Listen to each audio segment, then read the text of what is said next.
vos applaudissements, nous recevons l'ADEME Cédric Lengue. Alors qu'il monte, est-ce qu'on peut acclamer le Seigneur?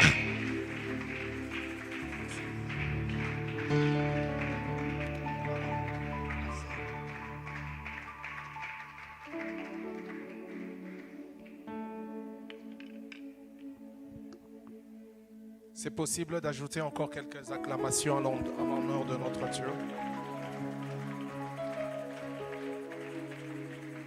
Est-ce qu'à cela, malgré ta fatigue, tu peux pousser des cris de joie?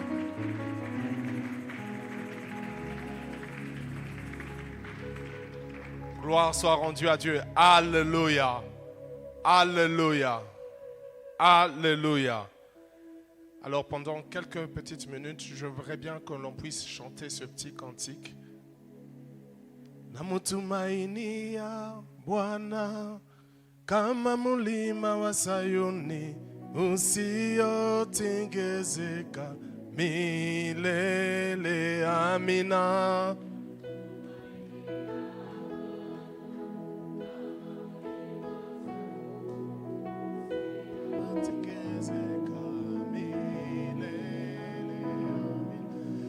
Namtumaini ya Bwana Yesu ni kama mulima wa Sayuni usiotingezeka milele. Amina.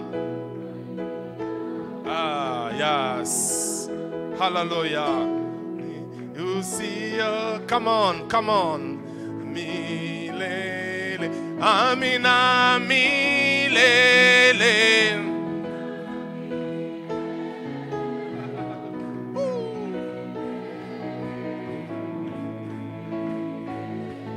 Amina milele, milele yo, milele yo, milele. Amina milele, amina milele yo, milele yo, milele. Amina milele.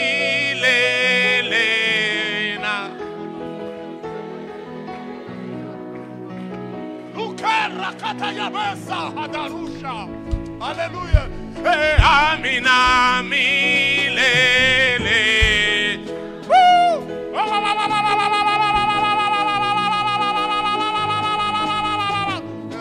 Milele. Amina milele. Milele yo. Milele yo. Milele. Amina milele. Milele yo. Milele yo. Milele. Amina. J'emprunte les mots de Moïse qui dit: ce n'est ni d'hier ni d'aujourd'hui que je sais parler. Seigneur, tu sais que généralement je ne me sens pas à ma place du haut de la chair. Mais si c'est toi qui l'as voulu, alors j'y suis. Puisses-tu par ta grâce et par ta puissance, éternel Dieu de sainteté, donner tes ordres à ces anges qui sont déjà ici en ces lieux, afin d'opérer au maximum de leur capacité. Au maximum de leur capacité. Puisse le ciel être ouvert, puisse des guérisons s'opérer. Jésus-Christ de Nazareth, puisse les muscles guérir, puisse les douleurs des os disparaître. Yes, Jésus, merci.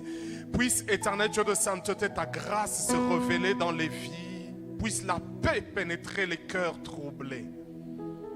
Puisses-tu te révéler, te manifester. Dieu de cette maison, Dieu des alliances, Dieu de mon Père. Seigneur, révèle-toi et manifeste-toi en toutes choses au nom de Jésus. Amen. Est-ce que tu peux encore acclamer le Seigneur très très fort?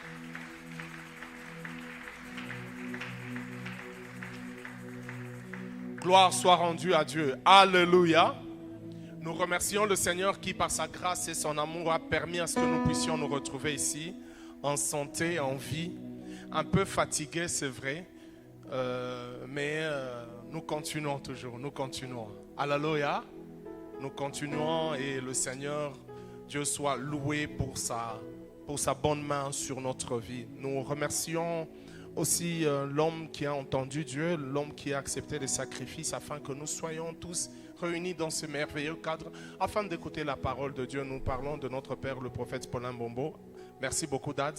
Merci beaucoup pour la confiance encore renouvelée en notre modeste personne. Merci beaucoup, maman. Merci beaucoup pour les prières. Merci beaucoup pour tout. Merci pour ce que vous êtes pour mon couple. Merci vraiment. Merci beaucoup pour tout.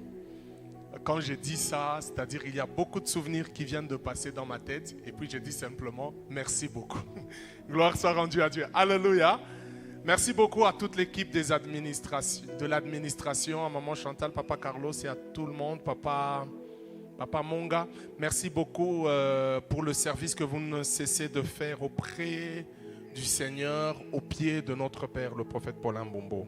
Merci à tous les serviteurs de Dieu. Merci à tous mes frères et sœurs qui sont passés avant moi afin d'annoncer, de parler largement et brillamment sur ce thème. Nous avons été édifiés et je crois que vous aussi, vous avez été édifiés. Gloire soit rendue à Dieu. Alléluia.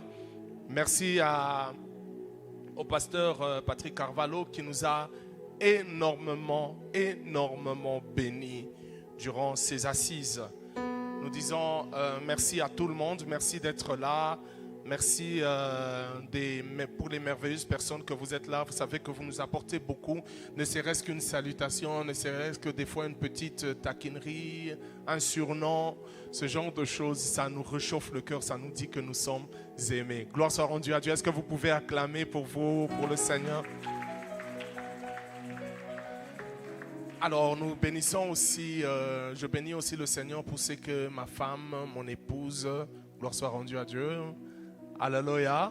Merci pour ce qu'elle est. J'ai compris que le ministère, ce n'est pas qu'une affaire d'appel, de vocation, de temps de prière, de temps de lecture, de méditation de la parole de Dieu, du travail spirituel que nous sommes en train d'engager par rapport à ça. Mais c'est aussi une question d'équilibre social et surtout familial. Alléluia. Alléluia. Alléluia. Imaginez qu'avant ce service, je vais me permettre de donner cet exemple. C'est juste un exemple, hein, ne vous en faites pas, ce n'est pas le cas. Mais imaginez qu'avant un service comme celui-ci, on t'a compliqué. On s'est battu avec toi, on t'a saisi par la chemise. Tu vas faire comment pour venir travailler? Mais si on t'offre un environnement tranquille, si même il y a des fois tu vas en prière et la personne t'accompagne en prière. Et si même on te rappelle, est-ce que tu as déjà préparé? Tu en es où? Dis-moi d'abord ce que tu as déjà fait. C'est comment? Dis-moi d'abord, raconte-moi d'abord ce qu'il y a. Et la personne te donne même des indications. Ça, c'est une vraie bénédiction. Est-ce que pour ça, on peut acclamer le Seigneur?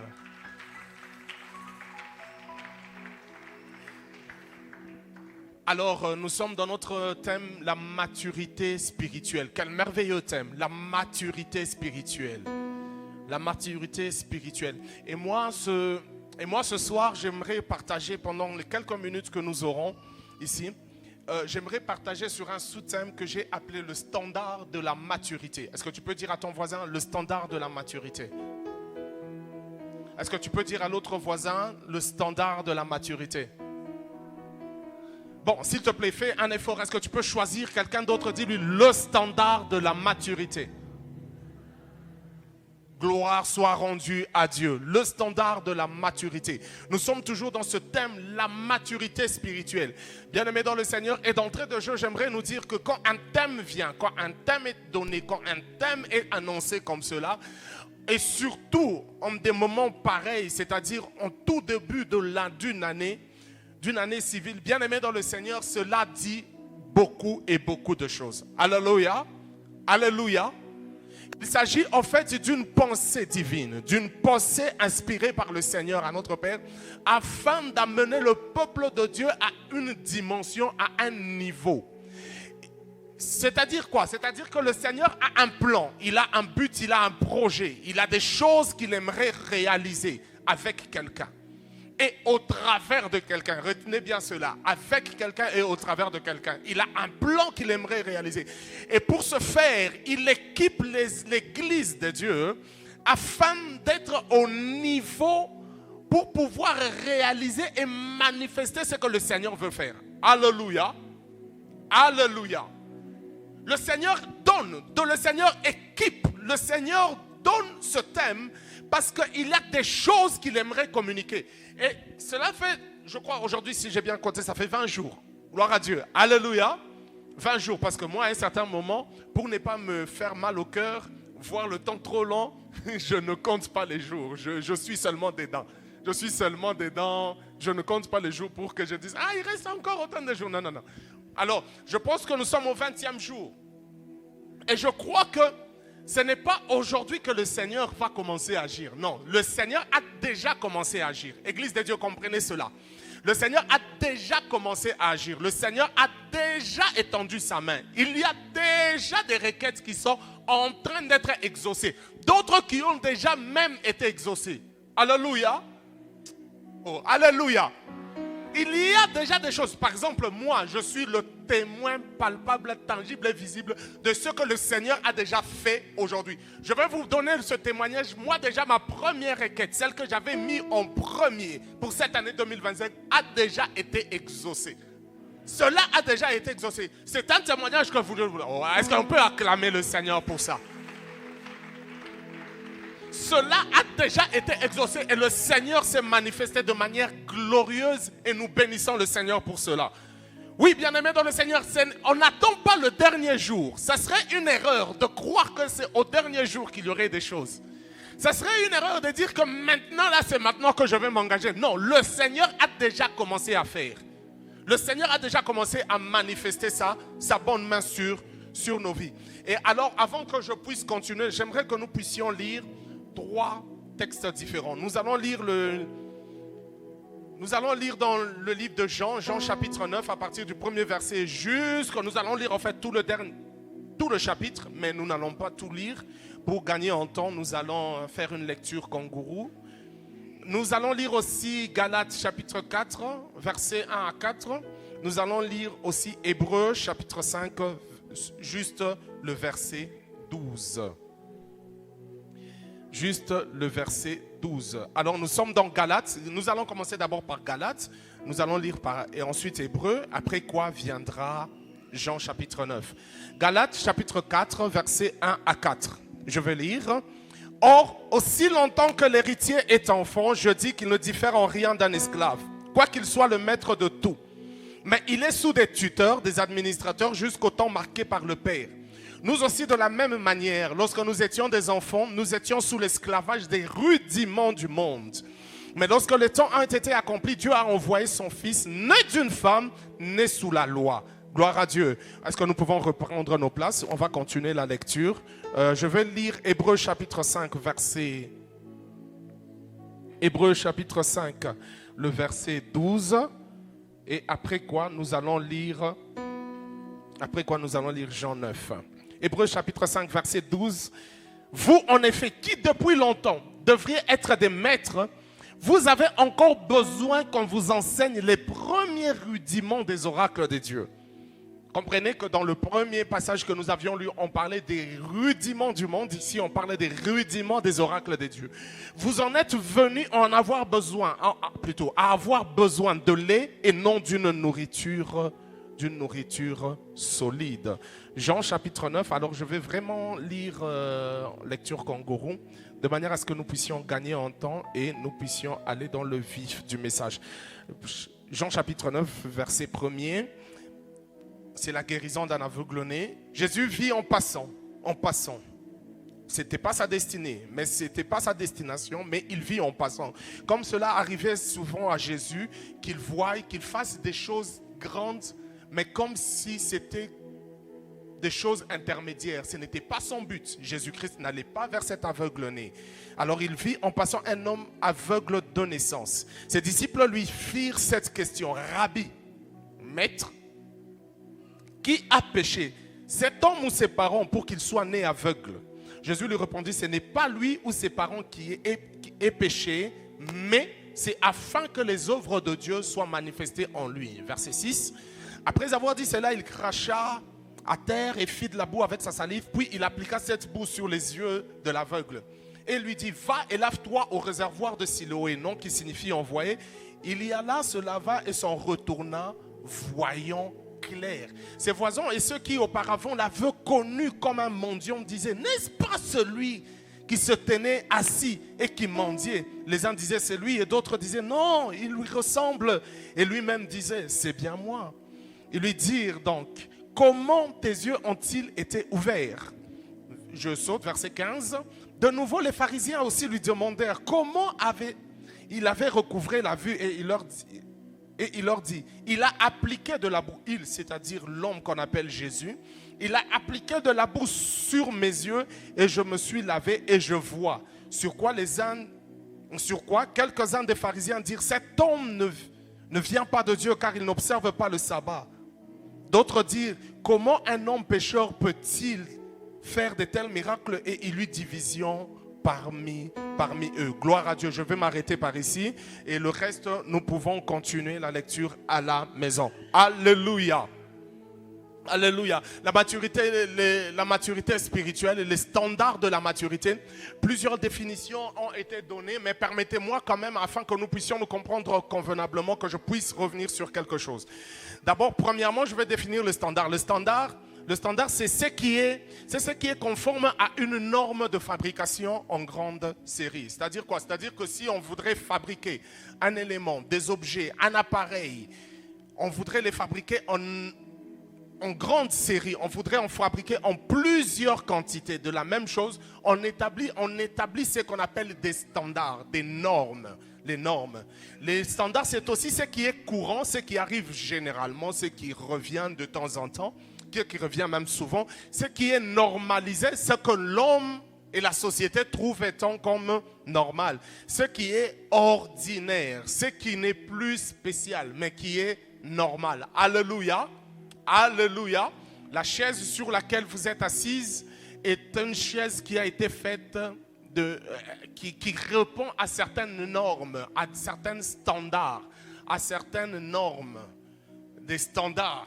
C'est comme ça que la chaise sur laquelle tu es assise ressemble comme 2 gouttes d'eau à la chaise sur laquelle ton voisin est assis. Parce qu'elle respecte, parce que la fabrication, le processus de la fabrication de cette chaise respecte certaines normes.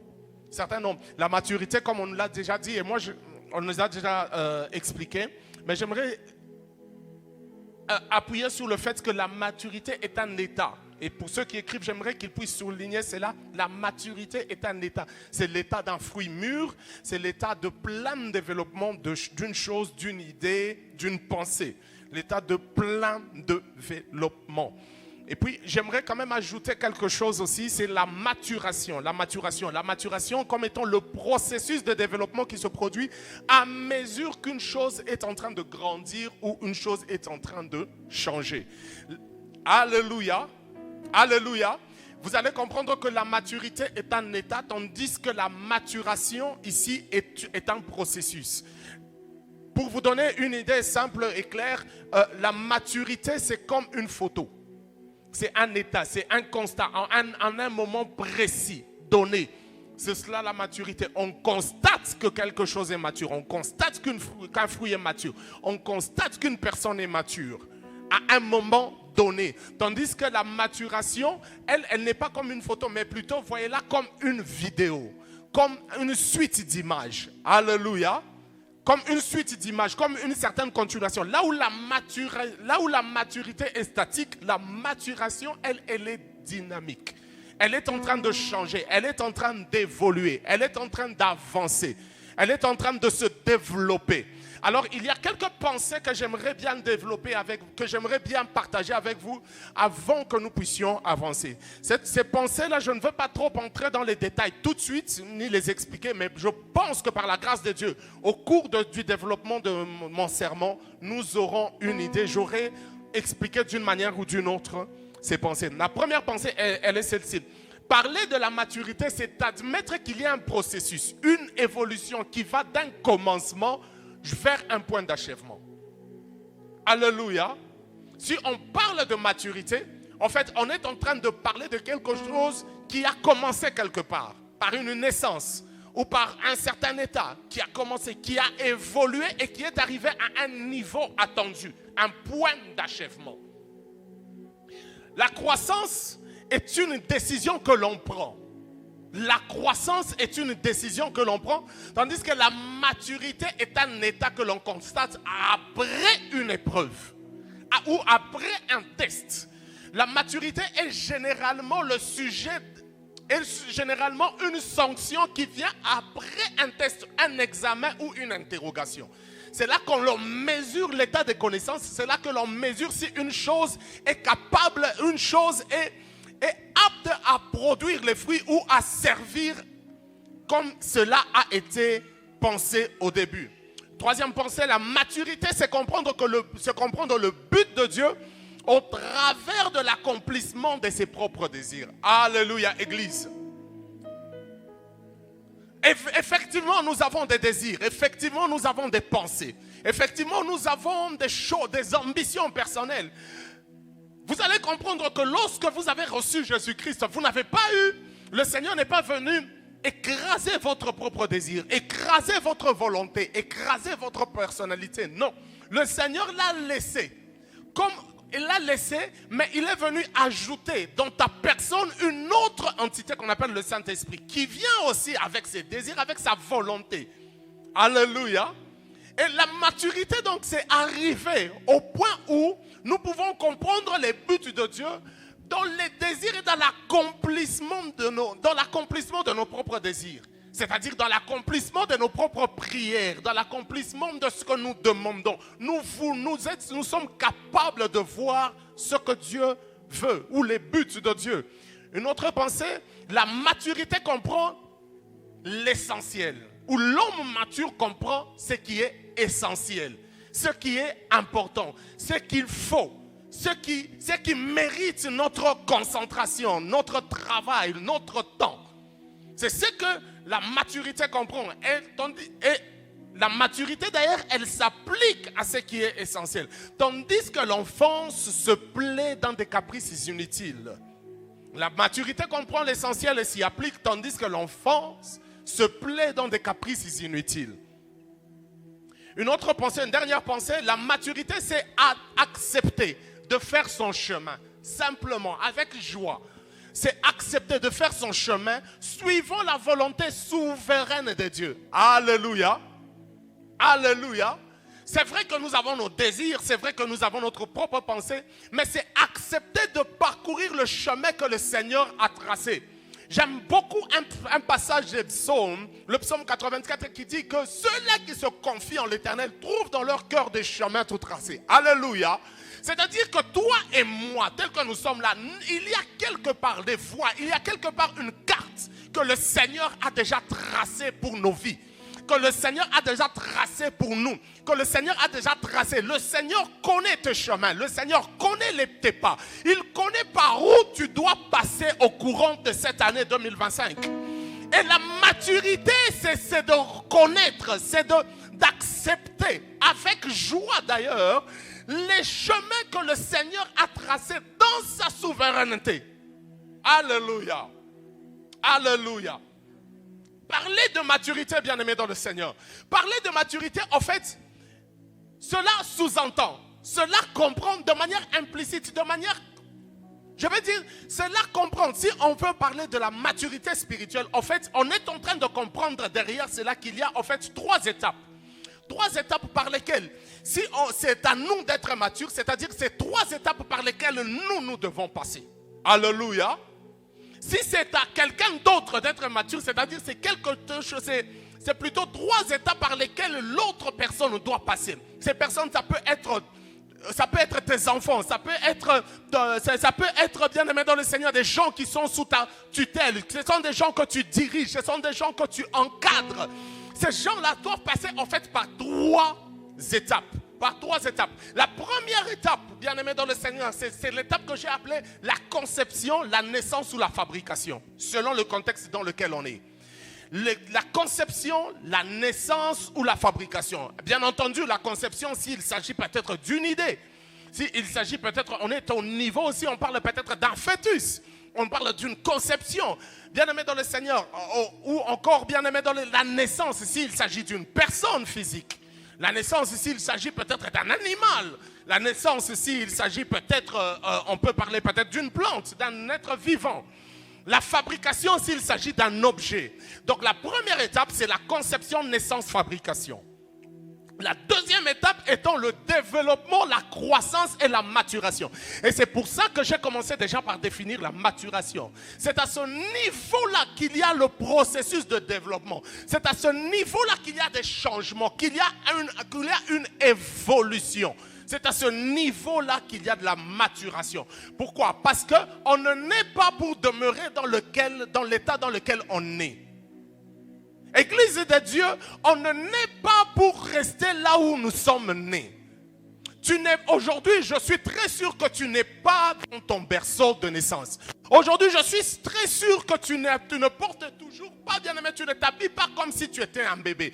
Pourquoi? Parce qu'il y a eu une évolution, il y a eu une croissance, il y a eu un développement, il y a eu ce que j'appelle la maturation.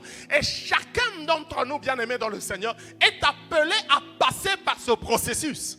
Il est appelé à passer par ce processus. Et la troisième étape, c'est ce que j'ai appelé la maturité. Donc, parler de la maturité spirituelle, ou parler des standards, du standard de la maturité spirituelle. Et je reviens un peu sur le sous-thème. Bien aimé, je ne parle pas des standards de la maturité. Mais je parle d'un standard. Je dis le standard. C'est au singulier. Et j'insiste sur cela. C'est le standard de la maturité spirituelle. C'est à ce niveau-là, bien-aimé dans le Seigneur, que nous atteignons la maturité, le plein développement, la manifestation de son plein potentiel. C'est à ce niveau-là que nous arrivons, bien-aimé dans le Seigneur, dans l'explosion, dans la manifestation de ce que nous sommes. Lorsque nous arrivons à maturité, c'est à ce niveau-là, bien-aimé, s'il s'agit d'un fruit, que tu peux consommer le fruit. C'est à ce niveau-là, s'il s'agit d'un objet, que tu peux arriver, que tu peux faire fonctionner cet objet, que tu peux utiliser cet outil. Pourquoi? Parce que cet outil est arrivé à maturité. Il a été complètement développé. Alléluia. C'est à ce niveau-là, bien-aimé, comme une chenille qui subit la métamorphose. Qu'elle arrive, bien-aimé, à éclore, à sortir de son cocon et à devenir un très beau papillon. Que tout le monde va apprécier. Pourquoi? Parce qu'elle est arrivée au plein développement. La maturité dont on parle ici, bien-aimé dans le Seigneur, elle a un objectif. Elle a un but qu'elle poursuit. Alléluia. Alléluia. Elle a un but qu'elle poursuit. Le Seigneur voudrait, parlons de la maturité spirituelle. Gloire soit rendue à Dieu. Est-ce que tu peux faire ça? Est-ce que tu peux faire ça? Gloire soit rendue à Dieu. Là, le Seigneur voudrait, bien-aimé dans le Seigneur, par la maturité, en fait, le Seigneur voudrait amener son Église à un niveau de maturation, afin que les hommes et les femmes soient capables de travailler avec lui et de poursuivre ou de parachever son œuvre. Alléluia. Le but de la maturité spirituelle, c'est ce que le Seigneur voudrait trouver. En parlant de ce thème, donc durant 30 jours, le Seigneur est en train d'équiper une sœur, d'équiper un frère, d'équiper un homme, d'équiper une femme en ces lieux, bien-aimé dans le Seigneur, de manière à ce que le Seigneur, quand il regardera en lui, puisse trouver à un certain moment précis. Souvenez-vous que la maturité, c'est un état. Qu'il trouve à un certain moment précis des capacités et des aptitudes qui vont faire de cet homme un partenaire avec Dieu. Alléluia. Qui vont faire de cette personne une personne avec qui le Seigneur va travailler. En fait, qui va faire de cette personne quelqu'un qui va continuer l'œuvre du Seigneur. Et la première chose, bien-aimé dans le Seigneur, l'un des premiers objectifs ou une dimension dans la maturité, dans la maturité que le Seigneur recherche, la première chose, c'est que le Seigneur voudrait trouver quelqu'un qui va gérer et poursuivre son œuvre. Alléluia. Quelqu'un qui va gérer et poursuivre son œuvre. Et pour cela, nous sommes dans le livre de Genèse. Genèse au chapitre 1er, verset 26. Genèse chapitre 1er, verset 26, le Seigneur dit, puis Dieu dit, faisons l'homme à notre image, selon notre ressemblance, qu'il domine, qu'il fasse ceci. Alléluia. Vous voyez qu'ici le Seigneur, oh, alléluia. Ici le Seigneur est en train d'exposer le but pour lequel il est en train de créer l'homme. Le but pour lequel il est en train de mettre l'homme sur terre. Il dit, il y a une terre à gérer. Il y a un jardin à cultiver. Il y a des choses à exploiter. Effectivement, j'ai créé les cieux et la terre. J'ai mis la terre. Maintenant, il faudrait quelqu'un qui soit comme moi, qui a des capacités et des potentiels comme moi, qui pourrait poursuivre l'œuvre à laquelle, poursuivre l'œuvre que j'ai déjà commencée. Alléluia. C'est pour cela que le Seigneur peut se permettre. C'est pour ça que le Seigneur peut se permettre le jour du sabbat de faire quoi? De se reposer. Le 7e jour de se reposer de son œuvre. Pourquoi? Parce que quand il se repose de son œuvre, il sait qu'il a déjà créé un homme qui est mature. Et d'ailleurs, vous le savez, que comme Dieu a créé Adam, il n'a pas créé un bébé Adam qui devait d'abord grandir. Alléluia. Il avait créé déjà un homme fait, un homme capable, un homme déjà mature, un homme qui pouvait nommer les animaux, un homme qui pouvait exercer directement le pouvoir.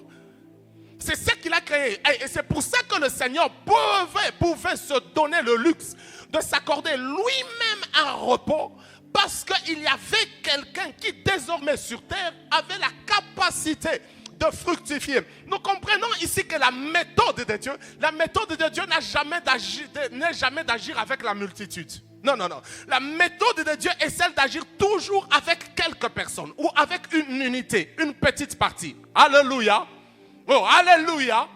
Mais dans le Seigneur, lorsque le Seigneur viendra faire quelque chose dans ta vie, lorsque le Seigneur viendra manifester sa gloire, lorsque le Seigneur voudrait toucher par exemple une famille, il ne viendra pas prendre directement le père, la mère, les enfants, les filles, les garçons, tout le monde de la famille, afin de les introduire tout le monde en une fois dans les dessins qu'il avait arrangés. Non. Le Seigneur passe généralement par une personne. Alléluia. C'est comme ça que Dieu vient, il met une personne, la personne qu'on appelle Adam, et à partir de lui, il espère. À partir de lui, il s'attend à ce que l'œuvre qu'il a commencée, l'œuvre qu'il a faite, va continuer, sera parachevée et arrivera jusqu'à son terme, arrivera jusqu'à son plein potentiel. Bien-aimés dans le Seigneur, posez-moi la question. Le Seigneur qui crée le ciel et la terre, le Seigneur qui fait toutes ces choses-là, pourquoi demander à un homme de cultiver? Pourquoi demander à un homme d'aller faire un travail, tandis que lui-même, il pouvait? Oh, alléluia. Écoutez, le Seigneur Dieu crée le ciel et la terre, il plante, il crée tout ce qu'il met sur la terre, et puis il vient en un lieu particulier, bien localisé dans la Bible, et il plante un jardin d'Éden. Le jardin d'Éden est différent. Il est différent de toute la terre, parce que la culture, la verdure, bien aimé dans le Seigneur, tout ce qu'il y avait dans le jardin d'Éden était particulier. Le jardin d'Éden devient donc comme un petit échantillon. Le petit échantillon que l'homme a le devoir de cultiver. Cultiver, c'est-à-dire quoi? C'est-à-dire étendre le jardin d'Éden. Alléluia. Alléluia. J'aimerais que tu fasses un exercice avec moi. Est-ce que tu peux taper dans tes mains une fois?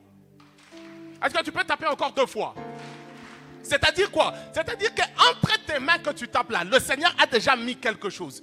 Ce n'est pas très grand, c'est petit. Mais ce qu'il a mis, il a mis en toi le potentiel de le cultiver, de travailler dessus et de le faire grandir. Oh my God, oh my God. En deuxième lieu, la deuxième dimension, c'est le Seigneur voudrait établir une alliance. Si le Seigneur cherche un homme, si le Seigneur te cherche des hommes matures, c'est parce qu'il voudrait établir une alliance. Il voudrait établir une alliance. Là, nous sommes dans Genèse au chapitre 15, verset 18. Prenons que ça, il y a plusieurs exemples dans la Bible. En ce jour-là, l'Éternel fit alliance avec Abraham. Le Seigneur a fait alliance avec Abraham. Et lorsque vous lisez l'histoire, bien aimé dans le Seigneur, arrivé à un moment, après l'histoire de Noé, il y a eu tout ce qui s'est passé. Et puis il arrive à un moment où le Seigneur décide de faire quelque chose d'exceptionnel. Je vous avais dit que la méthode de Dieu est d'agir avec un petit nombre. Alléluia. Alléluia. Manaïm, la méthode de Dieu, c'est d'agir avec un petit nombre. La méthode de Dieu, c'est de te mettre toi ici à Manaïm, afin qu'à partir de toi, tu puisses cultiver le potentiel, la grâce qui est en toi, afin que nous soyons des milliers en ces lieux. Le Seigneur cherche donc des hommes avec qui il va établir un contrat perpétuel qui peut se transmettre de génération en génération. Et c'est comme ça qu'il choisit Abraham. C'est comme ça qu'il choisit cet homme. Il choisit cet homme afin qu'au travers de lui, au travers de sa génération, des générations après lui, qu'un peuple soit formé et qu'à partir de ce petit peuple, parce qu'Israël n'est qu'un petit peuple sur toute l'humanité, et qu'à partir de ce petit peuple, la loi de Dieu soit répandue partout et que les ordonnances de Dieu soient enseignées, que l'humanité connaisse le vrai Dieu, le Créateur. La troisième dimension, bien-aimé dans le Seigneur, la troisième raison pour laquelle le Seigneur cherchait quelqu'un, c'est il cherchait un homme mature, afin que cet homme qu'il soit un intermédiaire entre Dieu et le peuple. Entre Dieu et le peuple. Là, nous sommes pour ça, nous pouvons lire Ézéchiel chapitre 22 au verset 30. Ézéchiel 22, 30, il dit ceci: je cherche parmi eux un homme. Oh, merci Jésus pour ta présence.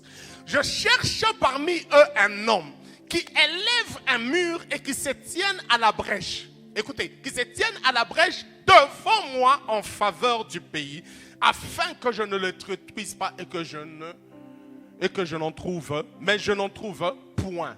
Mais je n'en trouve point. Le Seigneur Dieu, le maître de toutes choses, créateur du ciel et de la terre, est à la recherche. Il est à la recherche d'un homme mature, d'un homme qui peut se tenir, bien-aimé, au devant de Dieu, comme un intercesseur, comme un intermédiaire, afin d'apporter vers le Seigneur les prières du peuple et de rapporter au peuple les oracles de Dieu. Alléluia. Et pour ça, le Seigneur cherche des hommes capables. Et j'aimerais que l'on se comprenne sur une chose. Durant les petites minutes qui me restent, j'aurai quelquefois à parler d'enfants. J'aurai quelquefois à parler de fils. Alléluia. Ces deux concepts, tel que je les ai travaillés maintenant, là, ils sont en opposition. Pourquoi? Parce qu'un enfant n'est pas celui en qui on trouve de la maturité.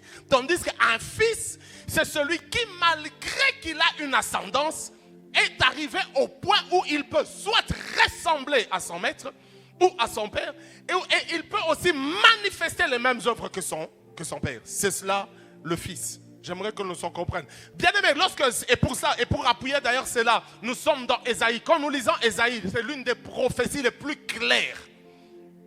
L'une des prophéties sur Jésus-Christ.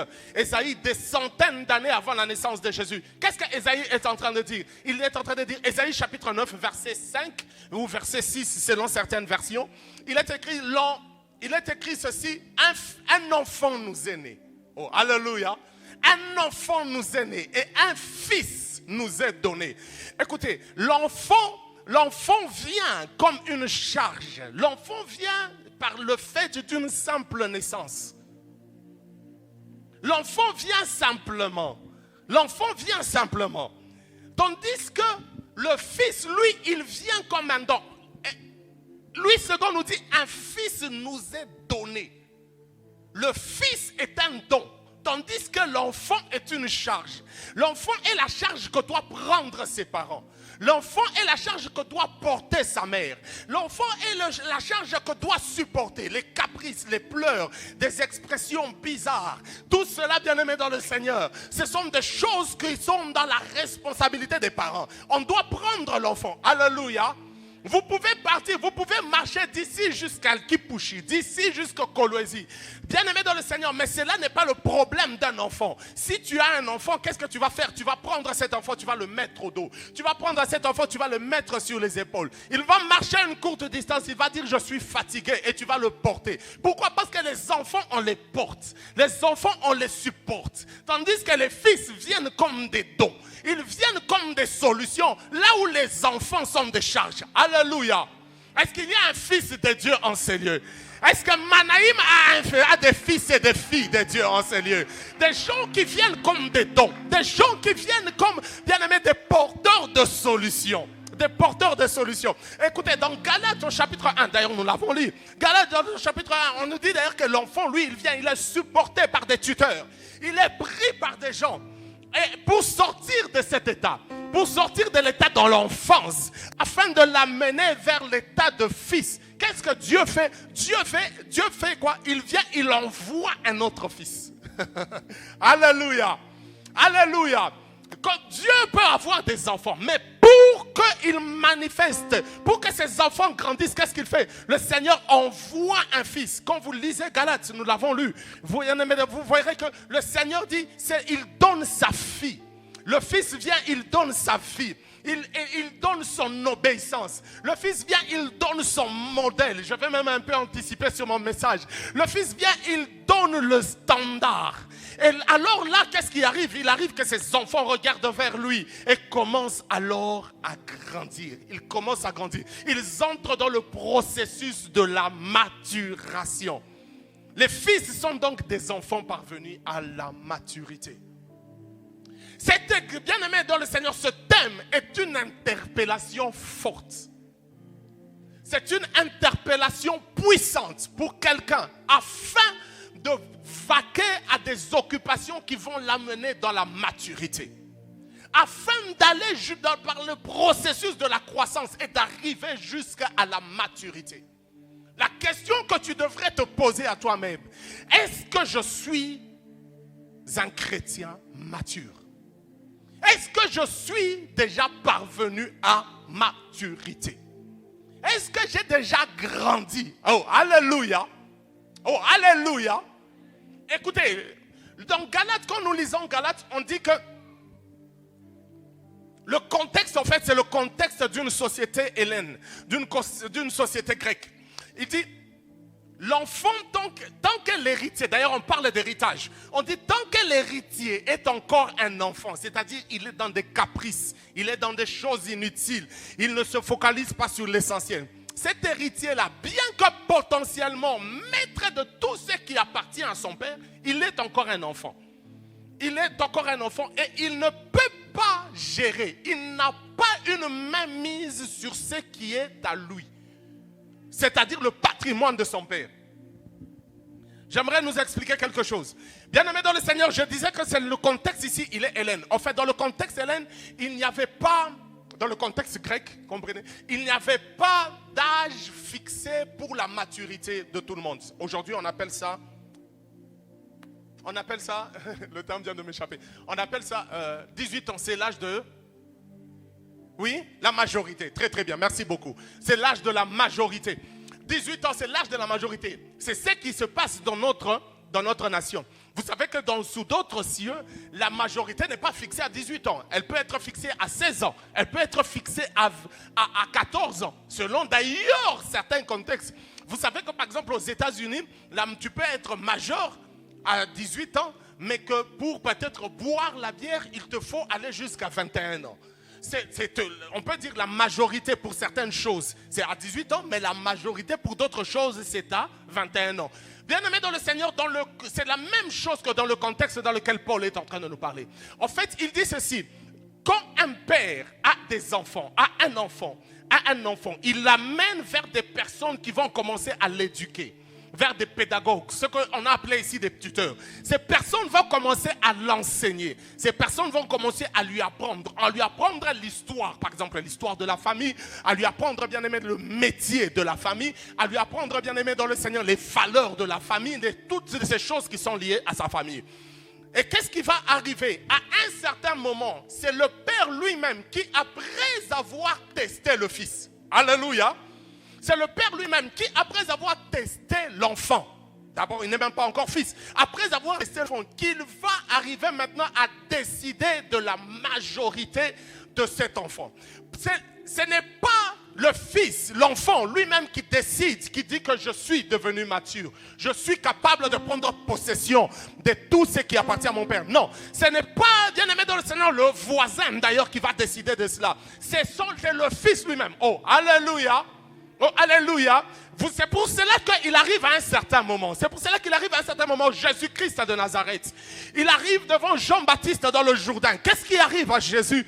Jean-Baptiste lui dit, ce que tu demandes, il dit à Jésus, ce que tu demandes que je puisse faire, en fait, c'est dans le contraire qui doit se passer. Ce n'est pas à toi, ce n'est pas à moi de te baptiser, mais c'est plutôt à moi d'être baptisé. Cela, bien aimé dans le Seigneur, était le test de la maturité de Jésus. Et Jésus-Christ, qu'est-ce qu'il répond à Jean-Baptiste? Il lui dit que ce qui doit être fait, soit fait. Que ce qui doit être fait, soit fait. Faisons-le. Pourquoi, bien aimé, c'était une leçon d'humilité dans la vie de Jésus. Et lorsque cela a été fait, le ciel, le Père a décidé de la maturité de Jésus. Et qu'est-ce qu'il dit? Il dit, celui-ci est mon fils. Alléluia. Celui-ci est mon fils est la proclamation du Père qui décide de la maturité de son enfant. C'est comme ça, oh, alléluia. C'est comme ça que Jésus-Christ de Nazareth, il pouvait avoir 12 ans. Il pouvait aller au temple. Il pouvait avoir une connaissance profonde, une connaissance extrême des Écritures, jusqu'à troubler les enseignants de cette époque-là. Il a posé des questions pertinentes, mais la validité de sa maturité n'avait pas encore été confirmée.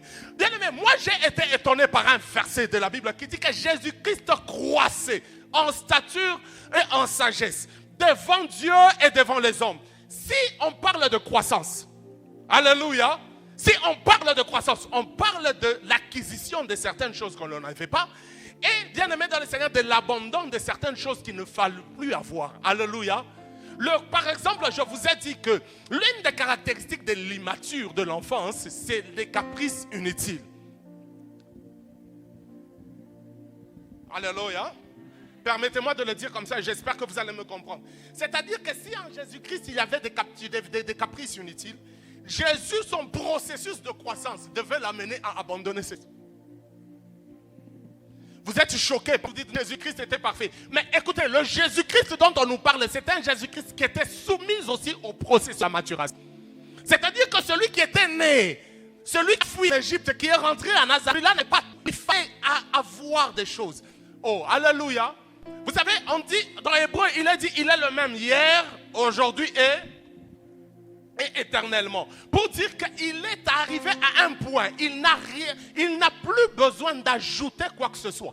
Mais le Jésus-Christ qui a été envoyé sur terre, le Fils de Dieu, qui devait prendre aussi les enfants de Dieu, afin de les amener à la maturité. Bien aimé, ce Fils-là devait aussi grandir. Pourquoi il devait grandir? Parce que, bien aimé, pourquoi il devait grandir? Parce que il fallait donner à l'homme. Je suis en train d'aller rapidement. Il fallait donner à l'homme aussi un modèle qui est complètement similaire à lui. Complètement, qui le ressemble fortement. Afin que l'homme puisse s'identifier facilement en Jésus-Christ. C'est comme ça que je suis en train de dire ceci. Alors là, j'y vais rapidement. C'est comme ça que je suis en train de dire ceci. Le standard de la maturité, c'est Jésus-Christ. Oh my God. Le standard de la maturité, c'est Jésus-Christ. C'est-à-dire quoi? C'est-à-dire c'est la norme de maturité. C'est-à-dire quoi? Jésus-Christ est la mesure de la maturité.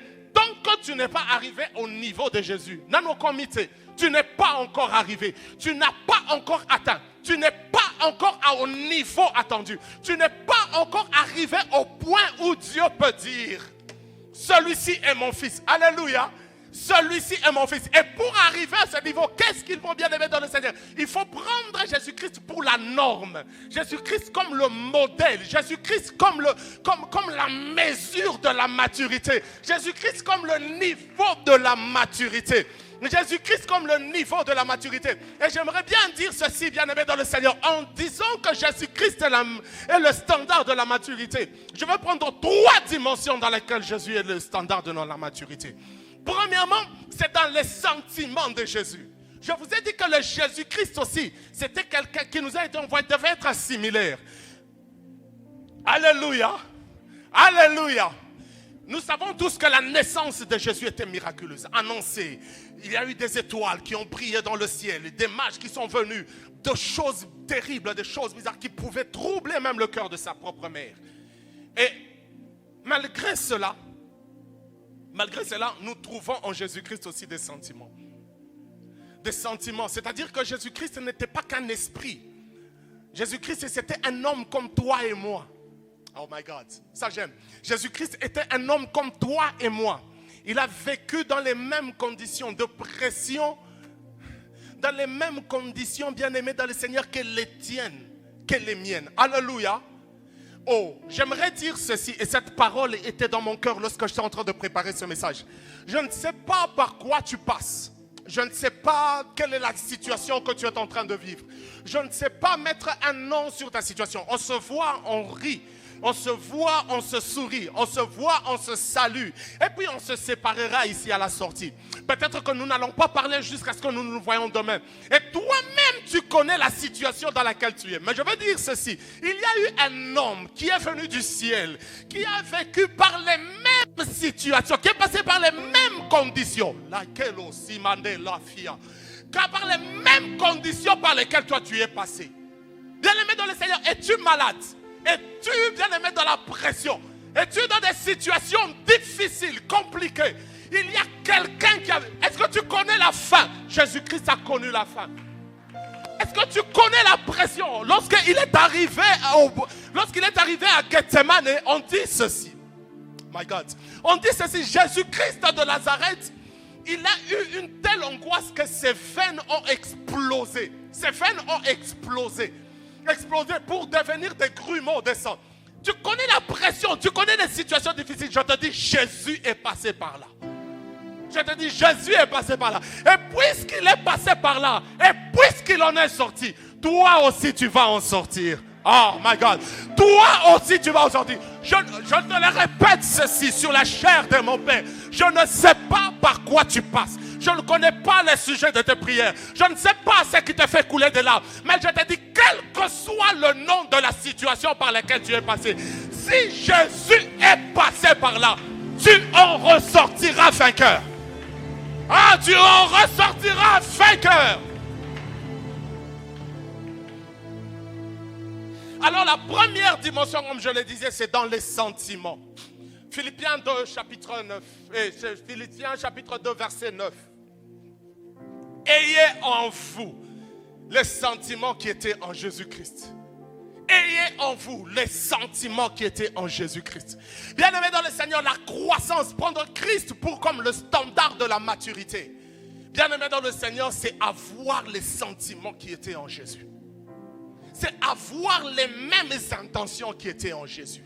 C'est avoir les mêmes pensées qui étaient en Jésus. Lorsque tu regardes ton frère, lorsque tu regardes ta soeur, quels sont les sentiments que Jésus-Christ aurait eus? Bien-aimé, il te faut aussi avoir les mêmes sentiments. Alléluia. J'aimerais que pendant quelques minutes, pendant quelques secondes, tu regardes juste celui qui est à côté de toi. Juste celui qui est à côté de toi. Moi, j'ai l'avantage de voir presque tout le monde. Tu regardes juste celui qui est à côté de toi. Et bien aimé dans le Seigneur, imagine que Jésus-Christ était là.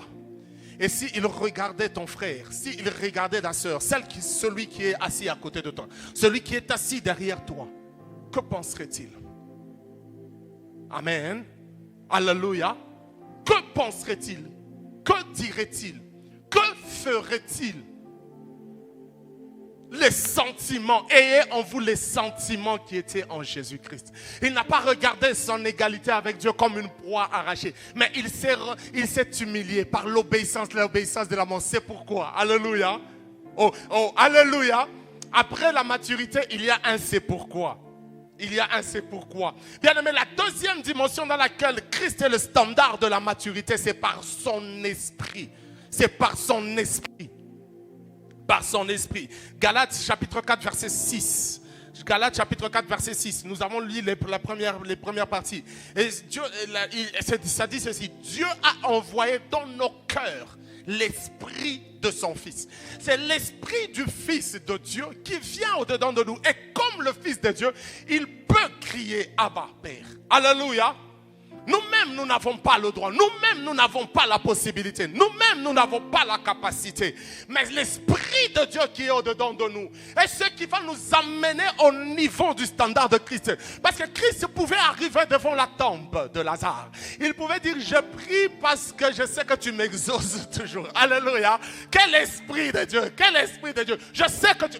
J'aimerais aussi, quand je parle de cela, j'aimerais aussi atteindre cette dimension. La dimension où j'arrive devant un problème, je dis, au lieu de pleurer, au lieu de pleurnicher, je dis, je sais que tu m'exauces toujours. Je sais que même dans cette situation, tu m'exauces. Je sais que même si l'on vient de me chasser au boulot, tu m'exauces toujours. Je sais que même si j'attends les enfants, mais tu m'exauces toujours. Je sais que même si j'attends l'accomplissement des promesses, mais tu m'exauces toujours. Je sais que même si j'attends le capital afin de commencer mon affaire, mais tu m'exauces toujours. Je sais que même si j'attends le visa pour faire le voyage qui me tient à cœur, tu m'exauces toujours. Je sais que même si j'attends le diplôme que je cherche tant, mais je sais que tu m'exauces toujours. Bien-aimé dans le Seigneur, c'est par ton esprit, l'esprit de Christ, qui nous certifie dans notre relation. Oh, il est écrit ceci, l'esprit lui-même atteste dans notre esprit que nous sommes des enfants de Dieu. Oui, bien-aimés dans le Seigneur, au-dedans de nous, nous le savons. Au-dedans de nous, il y a une voix qui crie. Au-dedans de nous, il y a un cri puissant. Il y a un cri qui dit, même si la situation est difficile, même si les choses sont compliquées, je sais que j'appartiens à un autre système. Je sais que je suis d'une autre lignée. Je sais que mon ADN est différent. Je sais que ma situation à moi ne peut pas être similaire à celle de tout le monde. Parce que l'Esprit de Dieu, que l'Esprit de Christ est au-dedans de nous. Ah, est-ce qu'il y a quelqu'un ici qui a l'Esprit de Dieu en lui et qui peut crier très fort, Abba Père? Ok, la kinaber, lo sabera de douche. L'Esprit de Dieu est la troisième dimension par laquelle nous atteignons le standard.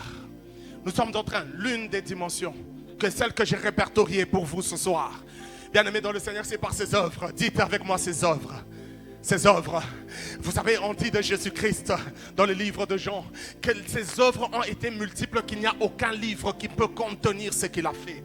Les jours et les nuits de Jésus, je ne sais pas comment elles étaient. Je ne sais pas comment les comptabiliser, mais un homme qui a beaucoup écrit a dit ce serait difficile de tout comptabiliser cela dans un livre. Parce qu'il en a fait des multiples. Il en a fait des extraordinaires. Il en a fait des exagérés. Il en a fait des terribles. Alléluia. Il en a fait des terribles. Et écoutez ce qu'il dit dans Jean chapitre 14. Lui qui en a fait tellement. Lui qui en a fait tellement. Écoutez ce qu'il dit dans Jean chapitre 14 verset 12. Celui qui croit en moi fera les œuvres que j'ai faites. Alléluia. C'est-à-dire quoi? C'est-à-dire qu'il arrivera au point où... Il y a un petit SMS qui vient de tomber dans mon téléphone maintenant. Il fera les mêmes œuvres en moi que moi. Alléluia. C'est-à-dire qu'il atteindra le niveau de Jésus. Mais vous savez que le standard, Jésus, le standard de la maturité n'est pas un crochet fermé. Je parle en mathématicien. N'est pas un crochet fermé. C'est-à-dire que ce n'est pas une limite qui ferme, qui dit qu'on ne peut pas aller au-delà.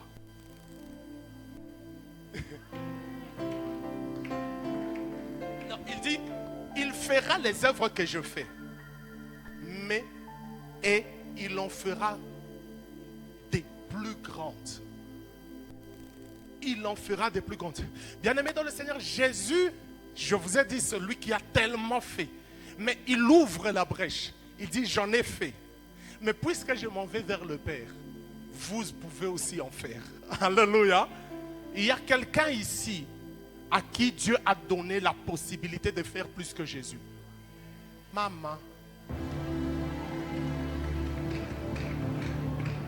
Alléluia.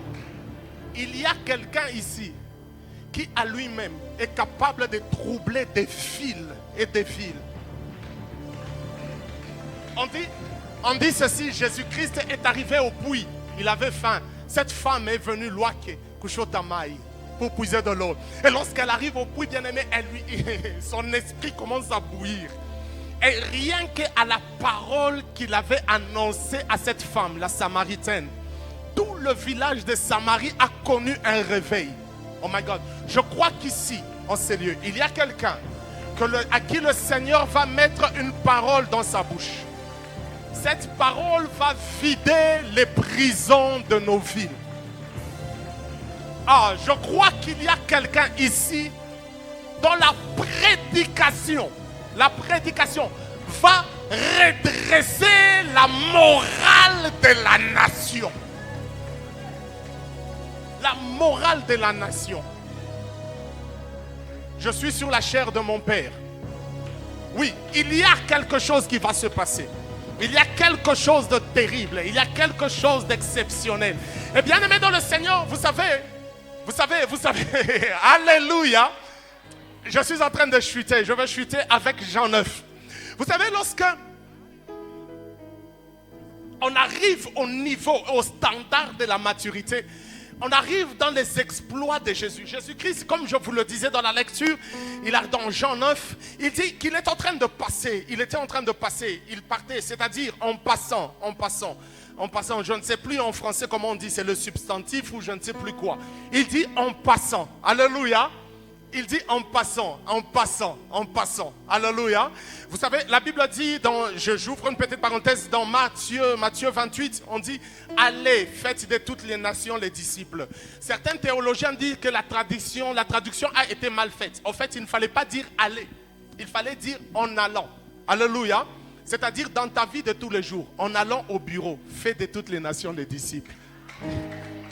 C'est-à-dire qu'en allant à l'université, fais de toutes les nations des disciples.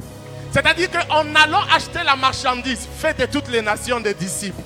Et c'est comme ça qu'en Jésus-Christ, dans Jean 9, il est dit ceci, en allant, pas en passant plutôt, en passant. Mukupita, c'est-à-dire que ce n'était pas le but de Jésus. Jésus sortait je ne sais d'où et il allait je ne sais pas où. Il était en train de passer. La prière et l'onction de Jésus-Christ n'étaient pas, je peux le dire, je peux me permettre de le dire, n'étaient pas destinées à cet homme. Mais il passe et les disciples posent la question. Les disciples posent la question, on lui dit, maître, alléluia. Oh, alléluia. On lui dit maître. Dans Hébreu que nous avons lu, on dit vous qui devriez être des maîtres. Maintenant, là, on nous parle d'un vrai maître. Et que font les maîtres? On lui pose la question, maître, est-ce que c'est cet homme ou ses parents qui ont péché pour que cet homme soit né aveugle? Vous écoutez, le maître, c'est-à-dire l'homme mature, est celui qui comprend les causes et les effets. Il a dit ceci à Moïse dans le psaume 103, verset 7. Il a dit ceci, la version Semeur, j'ai beaucoup aimé la version Semeur. Il a révélé à Moïse de quelle façon il agit. Et il a montré ses hauts faits au peuple d'Israël.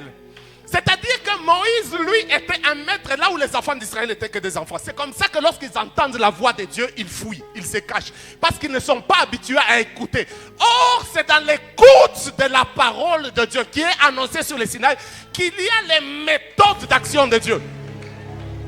Écoutez, les méthodes d'action de Dieu sont différentes des actions de Dieu. Les méthodes d'action de Dieu sont les principes qui amènent au haut fait, au miracle que nous célébrons de Dieu. Ce qui arrive au maître, c'est que le maître connaît les méthodes, connaît les chemins, connaît les principes qui font, oh my God, qui font que, oh my God, je sens une forte tension ce soir. Je sens qu'il y a une parole qu'un maître doit libérer pour sa destinée. Les maîtres connaissent la méthode, ils connaissent le chemin. C'est comme ça, ils connaissent les causes et les effets. Ils posent la question, ils rentrent en fait dans la période avant la naissance de l'aveugle né Pourquoi? Parce que le problème de l'aveugle-né est un problème de naissance. C'est un problème du commencement. Et qu'est-ce qu'il fait? Lui, il rentre avant le commencement de la personne. Il lui dit, est-ce que c'est lui-même? Il est né aveugle. Comment va-t-il pécher? Venez me répondre après le culte. Alléluia. Mais on lui pose la question. Il est né aveugle. Mais est-ce que c'est ses parents ou c'est lui-même qui a péché? On lui dit non. Jésus lui dit, Jésus la répond, dit non, c'est afin que la gloire de Dieu soit révélée. Il y a quelqu'un dans la situation, en fait, est le sujet, est le véhicule, est le transport de la gloire de Dieu. Il y a quelqu'un dans les 12 requêtes ici, sont le transport, sont les véhicules. C'est par là que le Seigneur va manifester sa gloire. Jésus dit, c'est pour que la gloire de Dieu, il n'y a pas question de péché, mais il y a une question de la gloire de Dieu. Je prie afin que ta situation, même si elle était venue de ton propre péché, que ça ne soit plus à cause de ton péché, mais que ce soit pour la gloire de Dieu. On lui pose la question, est-ce que c'est pour... Parce qu'il a péché, il dit non, la gloire de Dieu. Et qu'est-ce que Jésus fait? Jésus étant maître, on l'a appelé maître, on l'a appelé rabbi. Là, on n'a pas appelé fils de David. Parce que pour résoudre, pour poser les diagnostics de ce problème-là, on n'avait pas besoin du fils de David. On n'avait pas besoin du roi. On avait besoin d'un maître. Le maître est aussi le médecin. Le maître est aussi le docteur. Et celui qui doit poser le diagnostic. Qu'est-ce qu'il fait, Jésus? Il s'accroupit par terre, il crache. Il crache à terre, il crache à terre, il crache à terre, il crache à terre, il crache à terre. Quand Jésus crache à terre, ça me ramène en Genèse. En Genèse, on dit, il forma l'homme. Le travail de la formation, en fait, c'est la dimension de l'atelier divin dans laquelle l'homme est fabriqué. C'est là que l'homme est... La formation de l'homme est le processus, c'est la maturation même, comme je vous ai expliqué, qui amène l'homme à être fait. Il se crache, il crache, il prend la salive et il prend la terre, il mélange. Mais au début, il n'y avait pas la salive. Pourquoi? Parce que le problème de cet homme, c'était un problème de création, un problème... C'était ce qu'on appelle un défaut de fabrication. Son aveuglement n'était pas un accident. Son aveuglement n'était pas qu'il avait reçu du javel dans les yeux. Non. Son aveuglement, c'était un problème de naissance. Je ne sais pas si je communique. Je finis dans 5 minutes. Bien-aimé dans le Seigneur, son aveuglement était un problème ce qu'on appelle en fabrication, dans les standards ISO, un défaut de fabrication. Et Jésus-Christ de Nazareth revient au commencement. Il se remet dans la peau du Créateur, Elohim. Et quand il se remet dans la peau du Créateur, il crache à terre. Pourquoi alors la salive? Je vais vous expliquer. Parce qu'en science, on m'a appris, moi, à l'école primaire, on m'a appris que l'œil est formé à plus de 90% d'eau. C'est pour cela qu'il fallait corriger le problème de fabrication de débat en y injectant de l'eau. Selon certains exégètes, bien-aimés dans le Seigneur, cet homme souffrait d'un problème qui lui avait déjà enlevé toute la partie de devant de l'œil. La cornée, l'iris, ou je ne sais pas tout, c'est vous qui connaissez. Tout cela. Et c'est pour cela qu'il fallait réfabriquer quelque chose. Vous voyez où nous amène la maturité, Vous voyez où nous amène? La maturité nous amène à un niveau où nous savons poser les vrais diagnostics. Ce n'est pas le niveau où nous accusons à terre et à travers. Oh, Sangha Shinjo Mouloge. Oh, Fulani Njol ni Chonge. Oh, Fulani Njol ni Funga. Bien aimé dans le Seigneur, il y a des gens qui ont des millions avec des Sangha Jibaloge.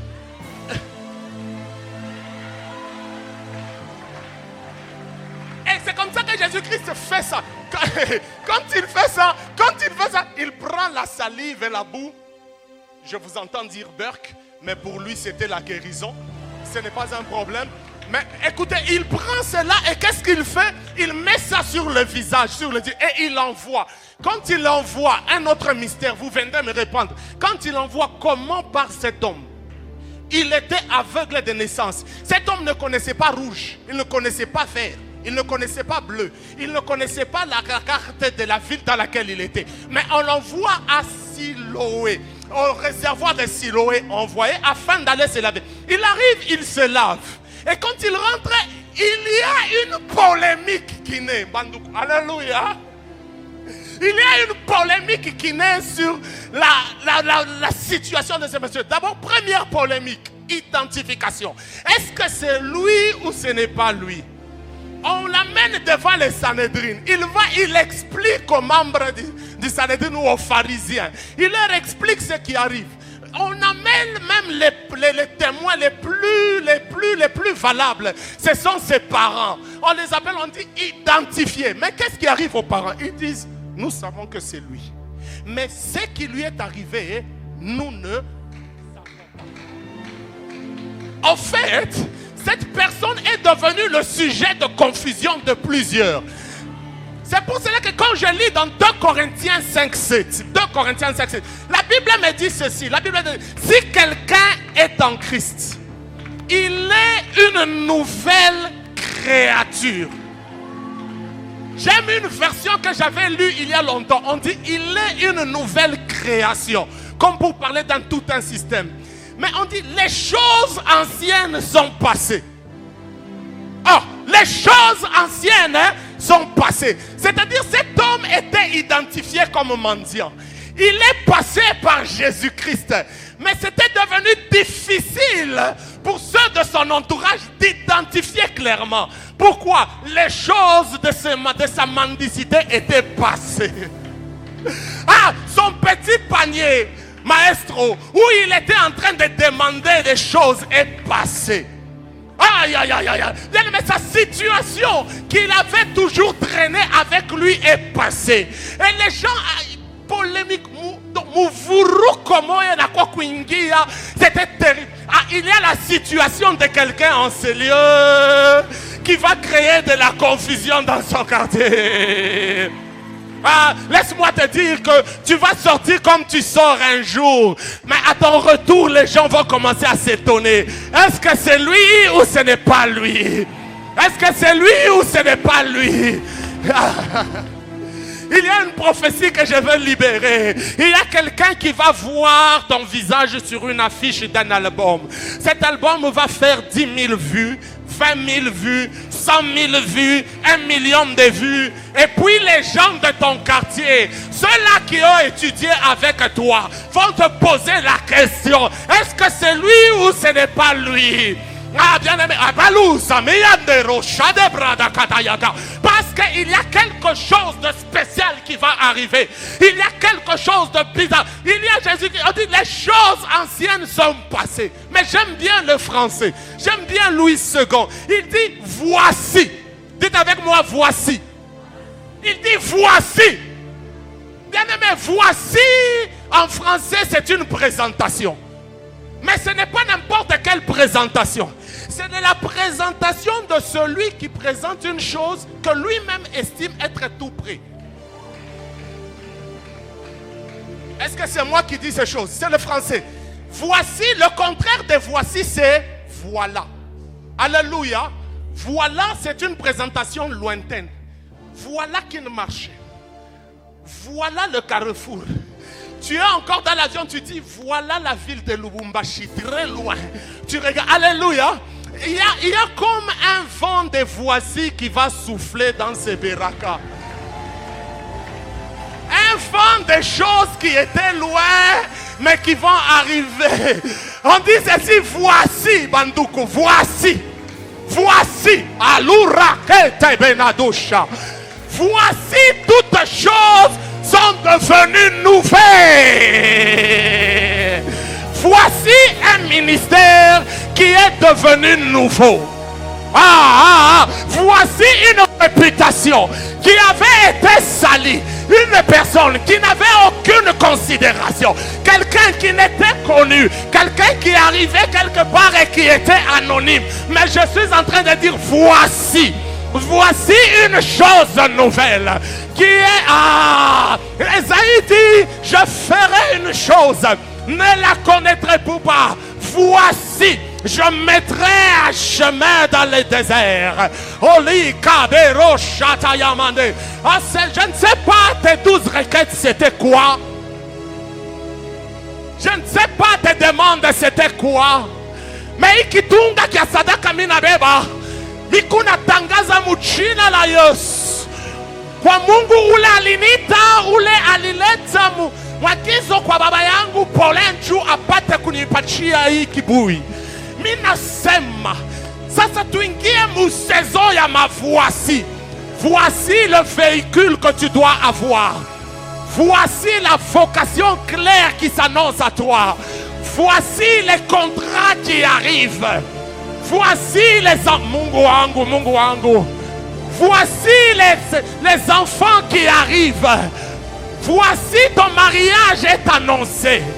Voici ton mariage est célébré. Voici les choses qui sont en train de se révéler. Voici quelqu'un qui est en train de quitter l'anonymat. Voici quelqu'un dont la foi va porter au-delà des frontières. Je vais annoncer à l'Europe. Je vais annoncer à l'espace Schengen. Voici